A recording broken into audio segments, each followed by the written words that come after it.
আমার নাম ইসরাত জাহান ঈশা। বিয়ের জন্য কেমন ছেলে চান? 3টা গুণের কথা বলবেন। ওই ছেলের কি কি গুণ থাকতে হবে? যদি বলতে চান বলতে পারেন, আর না বলতে চাইলেও আপনার ব্যাপার। বিয়ে করতে চাই 3টা গুণ সম্পন্ন ছেলে, যেই ছেলে লয়াল থাকবে, তারপর আমাকে সম্মান করবে, ভালো ছেলে, শিক্ষিত। কারণ আমি আপনার জন্য 2টা ছেলে আনছি। উদাহরণ, একটা ছেলে হলো সুশিক্ষিত, সভ্য, সৎ মানুষ, সুখে দুঃখে সারা জীবন আপনার পাশে থাকবে, কথা এবং কাজে কখনো আপনাকে কষ্ট দিবে না। আপনি যদি অসুস্থ হন, প্রয়োজনে আপনার জামা কাপড়ও সে ধুয়ে দিবে। এই ধরনের একটি ছেলে, তাকে যদি আপনি বিয়ে করেন, আপনাকে সুশৃঙ্খল জীবনযাপন করতে হবে। বর্তমান যুগের ছেলেমেয়েরা যে যা মন চায় তাই, এগুলো করা যাবে না। বিলাসিতা করা যাবে না, দামি পোশাক কিনতে পারবেন না, কেন সৎ মানুষের অনেক হিসেব কিতাব করে চলতে হয়। যেমন এখন যদি যমুনা বা বসুন্ধরা থেকে মার্কেট করেন, ওকে বিয়ে করলে আপনার নিউ মার্কেট থেকে মার্কেট করতে হবে। এই হলো একটা ছেলে।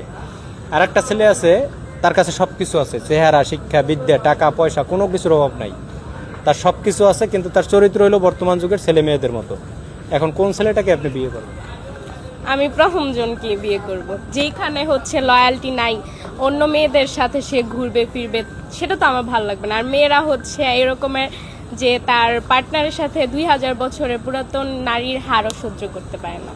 তো আমি প্রথম জনকে বিয়ে। এটা করতে পারবেন না, সেইটা করতে পারবেন না। ওই বড় লোকের সাথেও তো কষ্ট করতে হবে। সে যখন আমাকে ছেড়ে অন্য মেয়ের সাথে ঘুরবে ফিরবে, সেটা কি আমার ভালো লাগবে? সেই তো কষ্টই পাবো। সবকিছু পাওয়ার পরও যখন দেখবো নিজের পার্টনার নিজের প্রতি লয়াল না, তখন তো সেটা আর ভালো লাগবে না। টাকা পয়সা তো সাময়িক সময়ের জন্য, কোনো একটা অ্যাক্সিডেন্টে তার সবকিছু চলেও যেতে পারে, তাই না? আর আমি যদি একজন লয়াল পার্টনারকে বিয়ে করি, তার হয়তো অনেক টাকা পয়সা নাই, কিন্তু সে তো আমাকে যত্ন করছে। যেটা আমি বড়লোক কাউকে বিয়ে করলে সে আমাকে সময় দিবে না ঠিক মতো, অন্য মানুষের পিছনে ঘুরবে বা আদার্স মেয়েদেরকে বেশি প্রায়োরিটি দিবে আমার থেকে। এর থেকে ভালো যে আমার যত্ন নিবে, আমাকে সময় দিবে। তারপরে টাকা পয়সা সব সময় সবার থাকে না, যে কোনো অ্যাক্সিডেন্টে শেষ হয়ে যেতে পারে, তখন তো আমি তার হাত ছেড়ে দিব, তাই না? আর যদি আমি যার টাকা পয়সা নেই, যত্ন কখনো শেষ হয় না, যে যত্ন করে। তাই আমি প্রথম জনকে। অনেকে তো বলে টাকা না থাকলে ভালোবাসা জালনা দিয়ে পালায়। কই, আমার বাবা মা আমি প্রথম থেকেই দেখছি যে আমার বাবার যখন টাকা ছিল না, তখন আমার আম্মু পাশে ছিল, যখন আছে এখন আমার আম্মু পাশেই। ওরা দুইজনকে সাপোর্ট করে শুরু থেকেই। তো থাকে, অনেক মেয়েরা থাকে, অনেক মেয়েরা থাকে না, যার যার পার্সোনাল ব্যাপার। 95% মেয়েরা টাকাওয়ালা বয়স্ক পুরুষদেরকে বিয়ে করতেছে। আমি দেখি, আপনি দেখেন না, এটা আপনার ব্যাপার। আমার আশেপাশে এরকম অনেক মেয়ে আমার অনেক ফ্রেন্ডসরাও ছেলে ইনকাম করে না, বাট ছেলে খুবই লয়াল, তাকে যত্ন করে, সে তাদেরকে বিয়ে করছে। আমার ফ্রেন্ডরা, আমি দেখছি। সংখ্যা তো খুবই কম। এখন ভালো মানুষের সংখ্যা তো খুবই কমই। তো আমার ক্ষেত্রে আমি পছন্দ করি যে আমার যত্ন নিবে, ভালোবাসবে, এমন কাউকে। ছেলেকে যদি আপনি বিয়ে করেন, আপনার তো ফজরের আজানের সময় উঠে নামাজ পড়ে তারপর হাজবেন্ডের জন্য নাস্তা তৈরি করতে হবে, শ্বশুর শাশুড়ির জন্য নাস্তা পেতে হলে তো কিছু দিতেই হবে। এখন আমি যদি শুধু চাই কিন্তু আমি কিছু দিতে পারবো না নিজের থেকে, এটা তো হবে না। কিছু পেতে হলে কিছু দিতেও হবে। আমি চেষ্টা করব।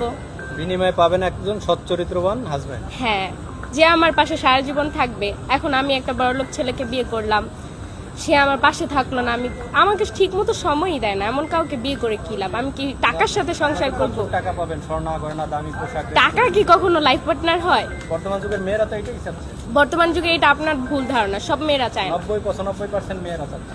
হ্যাঁ, তো 5% তো আছে, 5%-এর মধ্যে আমরা থাকবো। 5%-এর ভিতরে আপনি একজন হয়তো। আপনি চাচ্ছেন একজন সুশিক্ষিত সভ্য মানুষের সাথে জীবন পার করতে।